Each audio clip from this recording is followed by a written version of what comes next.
चालू वित्त वर्ष की दूसरी तिमाही के देश का जीडीपी ग्रोथ 7.3% रहा। जी बिजनेस ने जुलाई सितंबर के दौरान जीडीपी ग्रोथ रेट 7.5% रहने का अनुमान लगाया था और इसके पिछली तिमाही में जीडीपी ग्रोथ रेट 7.1% रही थी। सर्विस, मैन्युफैक्चरिंग और ट्रेड सेक्टर के बेहतर परफॉर्मेंस से आंकड़ों में सुधार देखने को मिला है और आज जारी हुए जीडीपी डेटा में डीमोनेटाइजेशन का असर नहीं है, लेकिन तीसरी तिमाही के आंकड़ों में इसका असर दिख सकता है। तमाम रेटिंग एजेंसियों ने आशंका जताई कि दिसंबर में तिमाही में इसका नेगेटिव असर भी दिख सकता है।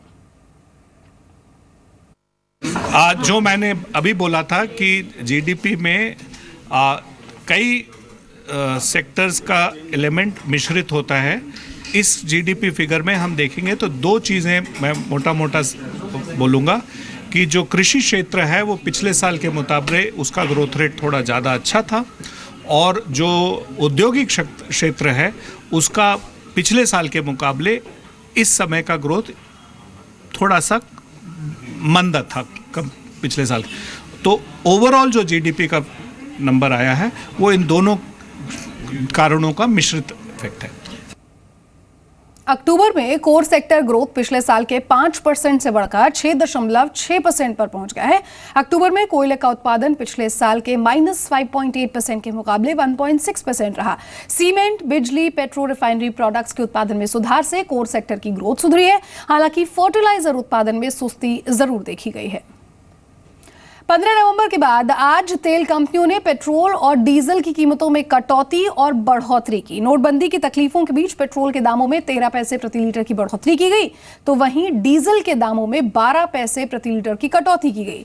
बढ़ी हुई नई कीमतें आधी रात से लागू हो जाएंगी। वहीं कल से एटीएफ की कीमतों में भी 3.7% की कटौती की गई है। इससे पहले तेल कंपनियों ने पेट्रोल के दाम ₹1.46 और डीजल के दाम ₹1.53 तक घटा दिए हैं।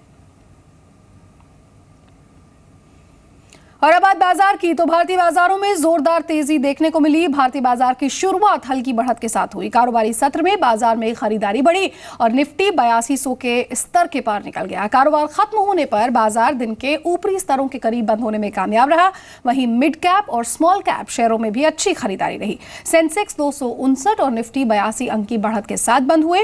बाजार की इस तेजी में consumer durable, banking, capital goods और ऑटो कंपनियों के शेयरों का सबसे ज्यादा योगदान रहा। आज के कारोबार में बीएसई के सभी सेक्टोरियल इंडेक्स हरे निशान में बंद हुए।